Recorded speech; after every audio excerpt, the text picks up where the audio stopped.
Real quickly before we begin, I want to thank this video's sponsor, CarMarshal.com. CarMarshal.com can save you lots of money on buying used or new vehicles, cars, trucks, school buses. If you want to save money, I'll have a link in the description down below. I know I'm going to... Well, according to a 6-month investigation by the ACLU, there's a new system called Recognition, which is put in use by a number of agencies across America, including the Police Department for Orlando, Florida, Washington County Sheriff's Office in Oregon, and in fact, it's a lesser-known system developed by Amazon. So let's talk a little bit about case studies. So this particular system uses AI in order to do facial recognition. The Washington County Sheriff's Office caught a hardware store thief by running his image through facial recognition system, finding 4 hits with 80% success rate. By cross-referencing them with individual pictures on Facebook, go figure, they found out that the same hoodie that the person was wearing was actually worn in the theft as well. Imagine that. Another one, there were surveillance cameras that were caught. They actually caught someone stealing a credit card, and later was found to be stolen, actually. And the probability was that they found a low-resolution photo of them, and it was actually at a weird angle. And not only that, but Amazon's recognition system found a 95% match for them. If you were one of the lucky blokes or women who watched the royal wedding last week, Sky News actually used this system and this technology to recognize guests. And get this system is super cheap. For almost 40,000 images processed, departments would have to only pay $30.99. So in this post published this past Tuesday, ACLU officials wrote the following: with recognition, a government can now build a system to automate the identification and tracking of anyone. If a police body camera, for example, were outfitted with facial recognition, devices intended for office transparency and accountability would further transform into surveillance machines aimed at the public. With this technology, police would be able to determine who attends protests.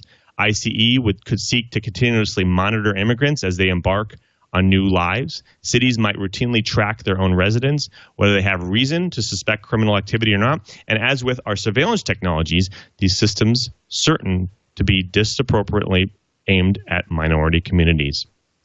This creates a really interesting dynamic. Microsoft and others have been doing facial recognition longer than Amazon, but it seems Amazon is the first to commoditize it in a way. Or maybe they don't do it, and we simply just don't know about it.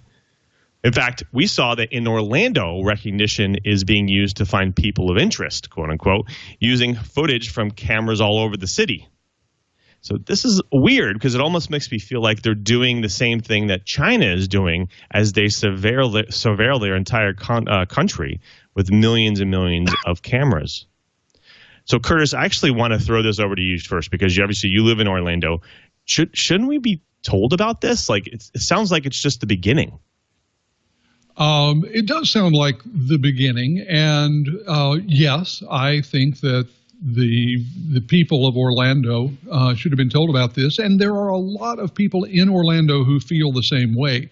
The pages of the Orlando Sentinel, the paper of the city, have been filled with articles the last day or two since this news broke. A lot of comment. The broadcast news outlets are also looking at this. It's interesting because Orlando is a city where, in general, the police department has enjoyed a pretty good relationship with the population, although there have been, as in so many places, things that went wrong. Orlando embraced body cameras for officers pretty early, used them a lot. Orlando is in an interesting situation because of a couple of things. One is that we are a city where so many visitors come. I mean, we are home of the top tourist destinations in the country. So we have a lot of visitors to Orlando, even though technically much of the attraction is outside the city limits. The other is that we do have the legacy of the Pulse nightclub shooting, which was for an unfortunately brief time the largest mass shooting in our nation's history. The law enforcement is touchy.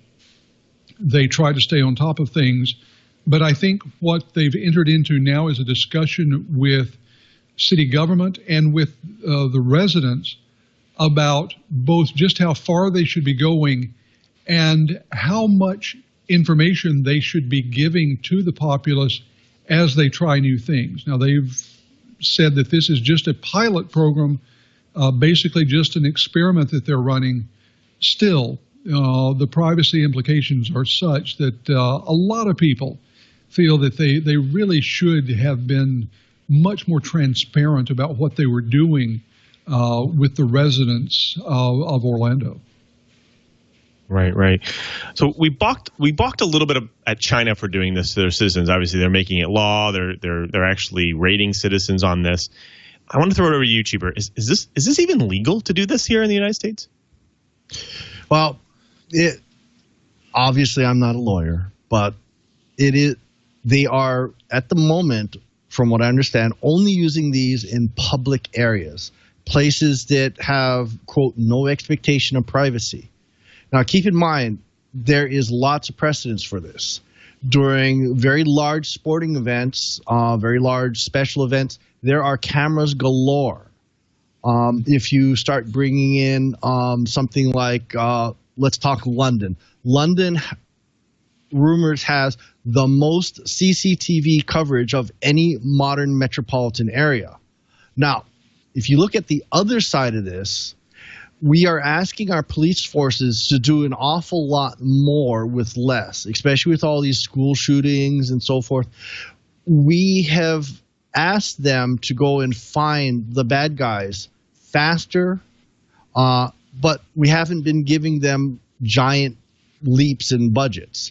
I see this as a way of being able to leverage their people. What I would like to see them do, and this is obviously a policy issue, I want to make sure that there's some human intervention there. I would love to have the system go and say, hey, if I'm going to put out a Be on the Lookout or a Bolo for a yellow van with Bondo on the back quarter panel, I want to be able to go and show recognition, sample photos of a yellow van with Bondo on the quarter panel, and have it go and look through a lot of cameras. And I would love to have them take the place of a huge number of people watching CCTV coverage to try and find that.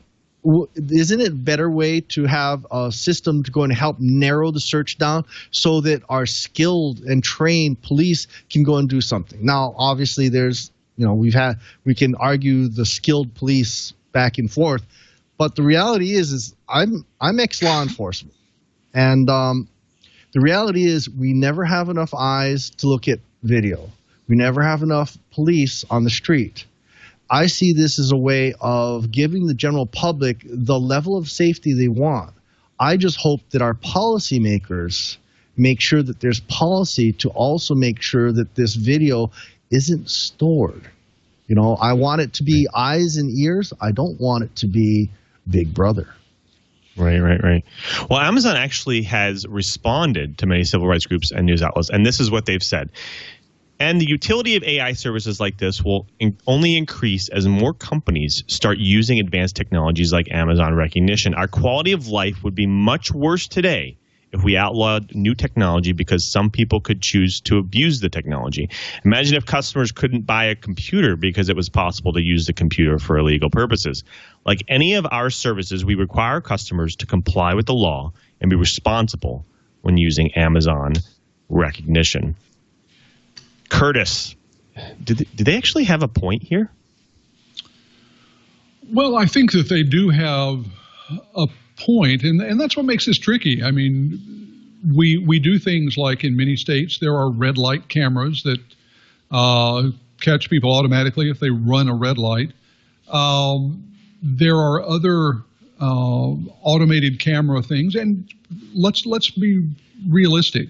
A lot of people have sort of become used to the idea through television programs. If you look at any of the crime procedurals on television, at some point they're going to go looking for the traffic cameras or the surveillance cameras at companies along the way, the security camera at the local convenience mart, that sort of thing. So people are becoming used to the idea that if they are in a public place, their expectation of privacy is dramatically lower than it is if they're at home. I think that what we're still coming to grips with here is the idea of automating this in the same way that we had little problem as a society with police officers who parked their car in a parking lot and caught people as they went through a red light. And yet the idea that we would do this automatically with red light cameras seems somehow unsporting to us. Let's admit Americans have an interesting relationship with rules and the law. In this case, I think that it is going to bring in the notion of some automation, and we're going to have a discussion that we probably should have started having a few years ago. And it gets to join some other conversations we have around security. For example, the DNA testing that goes on with the people who want to find out where their ancestors came from. These publicly available DNA databases from people doing things like 23andMe or the National Geographic DNA database, or the one from the big genealogy sites. How okay are we with this? And it really does get down to very basic questions about what privacy means in the 21st century and how willing we are to bend the notions of privacy if the result is greater security. It's a conversation that I suspect we're going to continue to have for quite some time to come. Right. And, 23andMe is an advertiser with us. But you also want to I want to throw it over to you, Cheebert. I think that, the interesting part here, going to what Curtis said and what you said before, is, people might be storing this data, and they could be using it for other purposes. Like, what if organizations actually threw a little bit of machine learning behind this to determine a possible threat possibility? So, like, for instance, maybe they throw some bias towards you around some machine learning that's kind of behind that. And that creates more problems. So you not only are being recognized facially, but then also being scored potentially behind the scenes, whether you're likely to do the crime again or likely to actually have committed that crime. And that data is being stored, and all, next time you get pulled over, maybe they'll look at you again. Is this something that we should be worried about? I think it's something that we need to keep in mind. Let's actually bring up Ripple Rider in the chat room actually had a very good comment about mission creep. We may start off with the best of intentions, but sadly, the human race has this really nasty habit of having some really big variability in how people do things. And so I think we, the general public, need to pay attention. I think it's along the lines of we need to try to make sure, we need to get involved, we need to write our politicians and say, hey, like what I did, our traffic cameras, we had things called van cams being run by a private company that was obviously for profit, but they were cheating. They were putting their vans right next to, like within 10 yards of the change in speed limit on certain freeways, and they're giving people tickets. I and many others basically documented that with some very early digital cameras and posted to a website saying, hey, I don't mind these being used for safety, but I do mind you cheating. They're cockroaching traffic tickets. So we, the general public, need to have oversight. We need to just make sure that the law enforcement folks are using the tools within the, shall we say, within the acceptable rules of society. And we, the people, need to keep speaking. Now, sadly, that's not going to be the case in every country. You know, China obviously has a slightly different attitude on how they do things. But in so-called free society, we need to be involved with government. We need to write our legislative representatives. We need to write our mayors. We need to make our voices heard. Because sadly, democracy is not easy.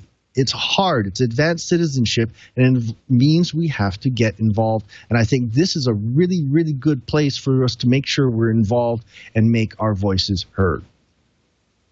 Right. Yeah, I think you make a good point. I think, you know, if you think about it, you know, the Amazon is just providing a service, and, you know, whoever's willing to pay for it, in this case, not willing to pay that much. I think it's a fairly inexpensive service to use this. I mean, there's many applications for this that can be used. And Curtis, I want to get your thoughts on how that applies to the enterprise. But I think one thing I'm worried about is that there can be malicious actors here, people that use this for malicious purposes. And it sounds like, you know, maybe it is time to get a little bit of regulation around it as well. But, you know, as it applies to the enterprise, there's many different applications for this, right, Curtis? Oh, there are tons of applications for this. And I think it's appropriate that we're having this conversation today, when GDPR became the law in Europe and had an impact on companies around the world. Because one of the things that we have not yet settled is whether your face, whether your image is personally identifiable information. If it is, then there are all kinds of regulations that now apply to how it can be gathered, what can be done with it, and how it can be stored. If it is determined that your face is not personally identifiable, then the rules are much broader. I suspect, though, for business entities, we're going to see some cases where individuals or regulators really push the case that your face is approximately as personal and identifiable as your iris or your fingerprint. And as such, there are going to be some very strict rules about what can be done with it, when it can be captured, and how long that image can be saved once a corporation grabs it. Right. Makes sense. Well, folks, we've run out of time for the bites, but before we get to my favorite part of the show, where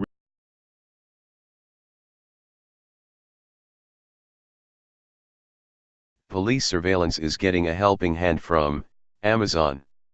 Amazon. They market things they want you to buy, like books, Prime subscriptions, and saute pans. They do this well, because you probably buy things from Amazon, or know someone who does. They also now actively market their artificial intelligence-powered facial recognition software, Rekognition, for use in police surveillance. And yes, they also this well, too. Documents obtained by the American Civil Liberties Union, ACLU, reveal that Amazon has been working with governments and police departments to build up advanced surveillance systems in a number of counties and states. While Rekognition has been used by police in Washington County, Oregon to search for suspects for the past year and a half, according to Amazon, the newly released documents reveal the extent to which mass surveillance programs are being developed with Amazon's cooperation. These programs can include using all the cameras already found around a city to give police information on the activity of any person of interest as they appear on screen. They could even involve building Rekognition software into the body cameras that police allegedly wear to increase transparency and public accountability, even though the cameras tend to mysteriously malfunction at inopportune moments. Amazon Rekognition is capable of scanning video feeds and images for up to 100 faces at once. Rekognition can find, identify, and track people in real time, and was recently used for a cute yet ethically dubious Who's Who, broadcast of the recent royal wedding. As the ACLU argued today in their letter to Amazon CEO Jeff Bezos, who touts his company as being exceptionally customer-centric, encouraging and even allowing police to use such advanced surveillance technology undermines people's rights and primes police work for abuse. In particular, the ACLU is concerned that police would use these tools to target political groups or people who are otherwise vulnerable. Some of the documents obtained by the ACLU show the user interface for the facial recognition software. Police will be able to upload any headshot and quickly receive likely matches along with biographic information including the person's name, race, date of birth, and information on their criminal record. Amazon brags that Rekognition's facial database includes tens of millions of faces, though it remains unclear how that came to be the case. Whatever the reason may be, the result translates to police, using Amazon's AI-powered facial recognition system, to potentially track anyone, not just the suspects in a particular criminal case. Some might label that kind of fear of these kinds of developments as deeply, if not suspiciously, paranoid of police. Some might also do well to direct their attention to decent reasons to be paranoid, mainly, police.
Hey, Sheriff, we have a question about why your office, your intelligence division, is investigating private citizens for criminal investigation that happen to be activists that are overseeing your department. Why would you have your intelligence division investigate private citizens? We have done...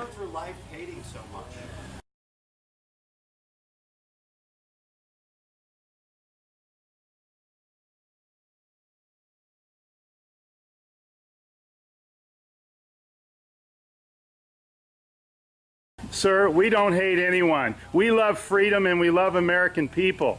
And government is out of control. That's why you're seeing such a revolt nationwide.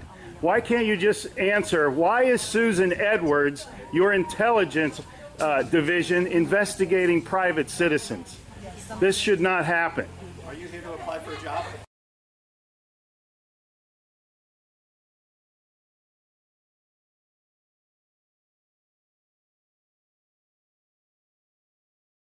Possibly I might be applying for a job, but that's irrelevant to my question.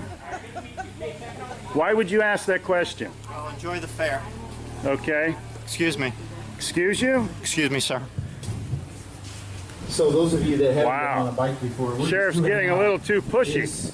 You work for us, Sheriff. Just keep that in mind.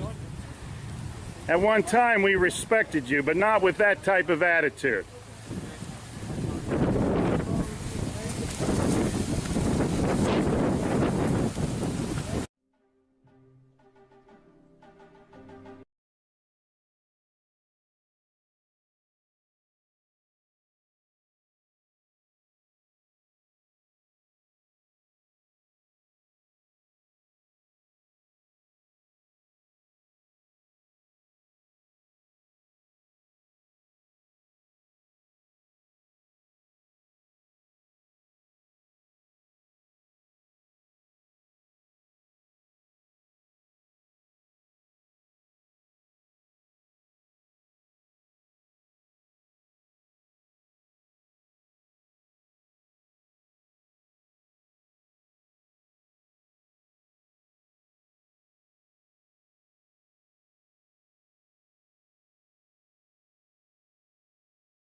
Hey Charlotte County, this is Charlotte County Copwatch, and I just wanted you to know that I am using this stuff under fair use. And also remember to like and subscribe this channel. Also too, keep in mind I do not make any money on YouTube. This is 5 hours work a day, you know, fighting for freedom. And you can donate with PayPal and Patreon. I just want you to think about this. If everybody gives to PayPal and Patreon, Patreon is every month. Actually, PayPal you can do every month. I have 12,000 subscribers. If everybody gives, I can quit my regular job and go full-time investigations on Charlotte County and possibly even more and beyond. So just keep that in mind. If everybody helps out, I can go full-time doing this. Thanks.